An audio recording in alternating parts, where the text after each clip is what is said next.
Hey, what's up everyone? Kendall Stokes coming to you for the Spin Doctor and his Vinyl Mayhem YouTube channel. So, gonna do a different video this week. Last week, obviously, I know I was a little bit more on the somber side, and I do apologize for that, but wanted to get that video done and out of the way. Just really wanted to pay tribute to my mom, obviously. But this week, I wanted to do a celebration video because one of my all-time favorite albums by one of my favorite artists turned 40 this past week. Actually, it was this week, August 8th, and that was this one right here, Billy Joel's An Innocent Man. So this album, I've talked about it before on a few of my different videos. It is my favorite Billy Joel record. I have a lot of memories with this record growing up. Matter of fact, I think it was on my 10 records I play the most.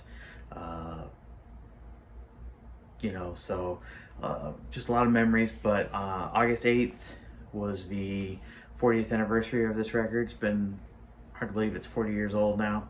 1983, this record came out, and this is a great record.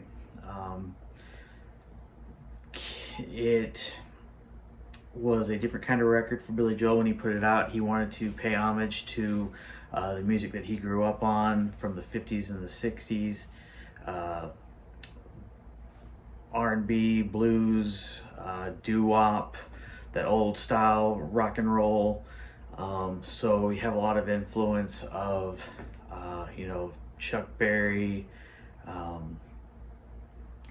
guys like Bill Haley and the Comets, Buddy Holly, but also like the Temptations, Smokey Robinson, that type of stuff. So, just a really awesome sounding record that way. Just sounds like something that would have come out of Motown almost, or just like I said, straight out of the 50s rock and roll.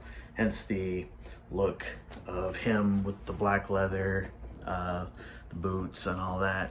Then if you look at the back, the band there, the way they're all decked out with the sunglasses and all that good stuff. But this record, was a very successful record.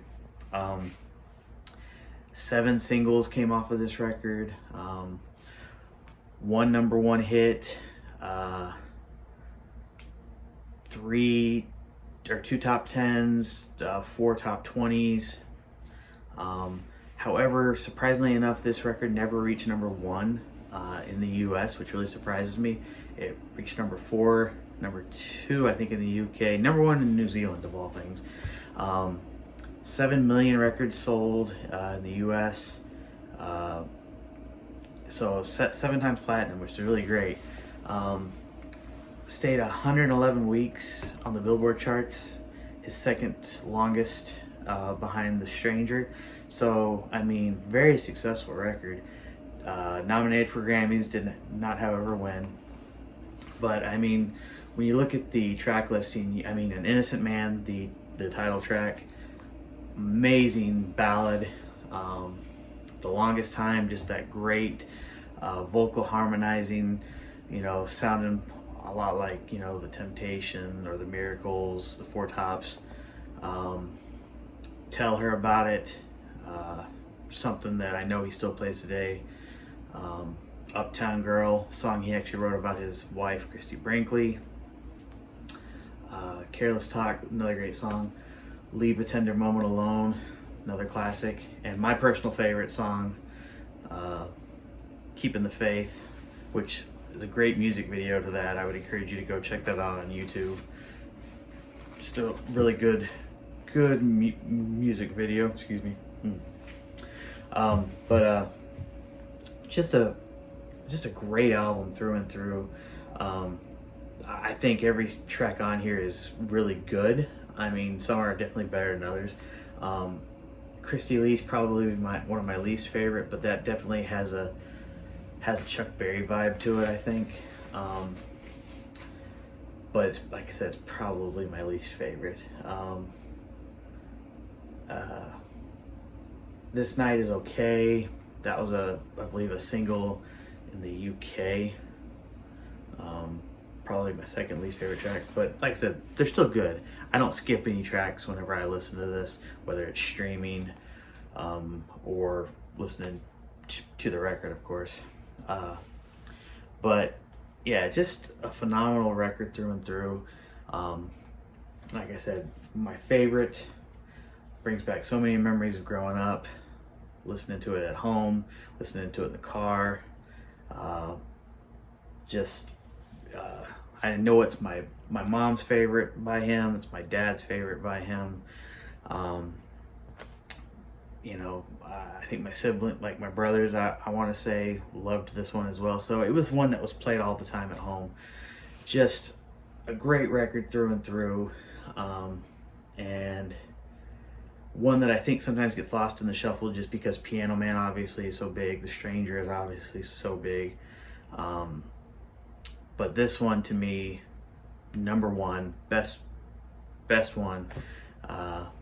And glad to see it's getting some talk obviously this year because of the fact that it just celebrated its 40th anniversary. Would love to see it would have loved to have seen it get a big reissue this year. However, that did not happen. Also, something else, not related to this album, but an album of his that's celebrating its 30th anniversary this year. Also, his last studio album that came out in 1993, my second favorite album of his, which I have a lot of memories of, River of Dreams, came out August 10th of 1993. Have a lot of great memories of that record. That one, like I said, just celebrated its 30th anniversary. That record or album was only released on vinyl in Europe and in South Korea, I think, and in some countries in South America. Would love to see that get a full vinyl release. I think there was a special release that came out a few years back, but you can't find them. That one deserves a full vinyl release. Would love to see that happen, but it's not. Anyway, that's beside the point. This is the record I'm talking about now, not River of Dreams. But Columbia, you need to release that on vinyl. Anyway, would have loved to have seen this one and that one get anniversary releases, especially since I know that there have been a lot of special edition releases of his coming out over the last year or two of his, and I think these deserve the special edition, but they're not getting them. So shame on them. Billy Joel, An Innocent Man, and River of Dreams deserve those. Anyway, if you don't know this record though, I would suggest you go out, listen to this record because it is phenomenal. One of my absolute all-time favorites. Listen to it all the time still. Just if you love that 50s and 60s rock and roll, R&B, soul, doo-wop, you're gonna love this record. It stands the test of time still. It's 40 years old. It would have been a hit back in the 50s and 60s. It was a hit in the 80s. It'd still be a hit today. So I would encourage you to listen to this record now. Go find it, stream it. You can still find these in record stores now between 10 to 30 bucks in really good shape. So go out, find it, listen to it. You won't be disappointed. That is my guarantee to you guys right now. Anyway, guys, if you like what you heard today, please leave me a thumbs up, leave me a comment down below. Let me know what you think of this record, and hope to catch you guys down the road, and we'll see you next time. Bye.